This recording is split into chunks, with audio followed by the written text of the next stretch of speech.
Halo semuanya, kami dari kelompok 8 akan menjelaskan tentang rakyat Bali Kerajaan Buleleng. Sebelum masuk ke materi, izinkan kami memperkenalkan diri. Nama saya Rika Nurhasana. Nama saya Silvina Mustika Permata Ayu.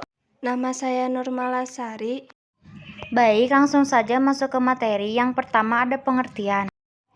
Perang Bali adalah perlawanan rakyat Bali, khususnya Kerajaan Buleleng dan Karangasem, melawan ekspedisi militer Belanda pada tahun 1846.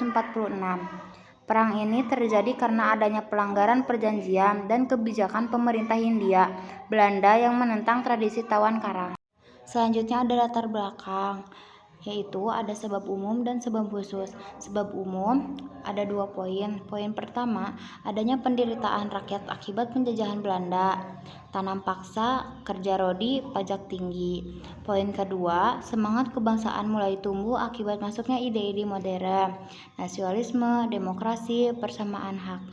Selanjutnya sebab khusus. Yang pertama, Raja Buleleng berkali-kali melanggar perjanjian dengan Belanda pada tahun 1841 dan 1843. Yang kedua, kapal-kapal asing yang karam di Bali dianggap sebagai milik raja setempat, sehingga menimbulkan konflik dengan pihak Belanda.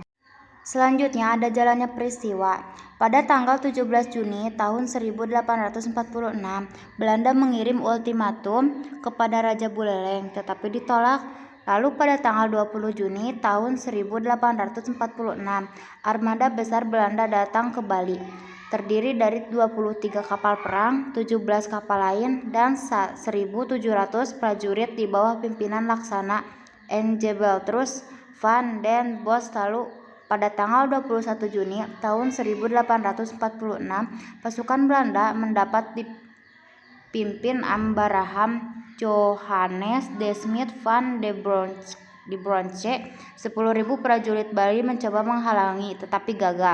Pasukan Belanda dibagi menjadi 3, yaitu ada Meikerlnis Albert de Brown dan Maybrods, dan yang terakhir Kap de F. Lasmon. Pertempuran sengit terjadi di persawahan. Pasukan Bali mengepung, tapi Belanda tetap kuat. Hari berikutnya Belanda berhasil merebut Singaraja, ibu kota Buleleng.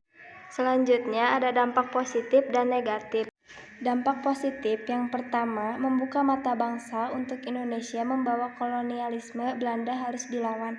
Yang kedua, menumbuhkan semangat persatuan antar kerajaan di Bali dalam menghadapi Belanda.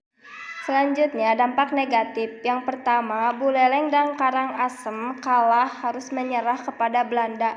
Yang kedua, banyak korban jiwa dari pihak rakyat Bali.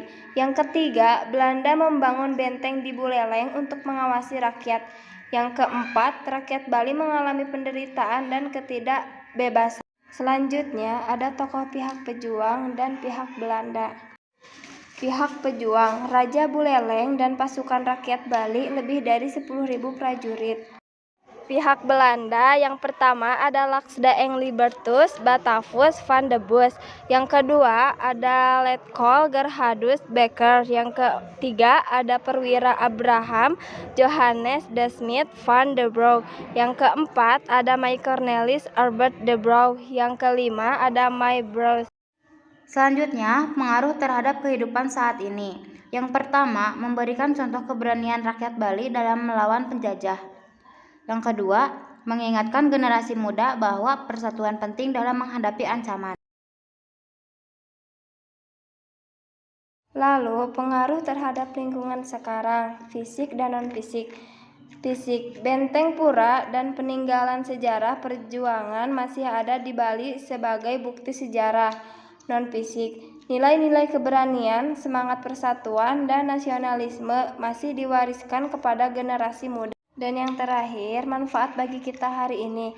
Yang pertama, benteng pura dan meninggalkan sejarah perjuangan masih ada di Bali sebagai bukti sejarah. Yang kedua, menjadi pelajaran bahwa perjuangan butuh pengorbanan besar, sehingga kemerdekaan sekarang harus dijaga. Terima kasih atas perhatiannya. Mohon maaf bila ada kesalahan dan kekurangan karena kami masih dalam tahap belajar. Wassalamualaikum warahmatullahi wabarakatuh.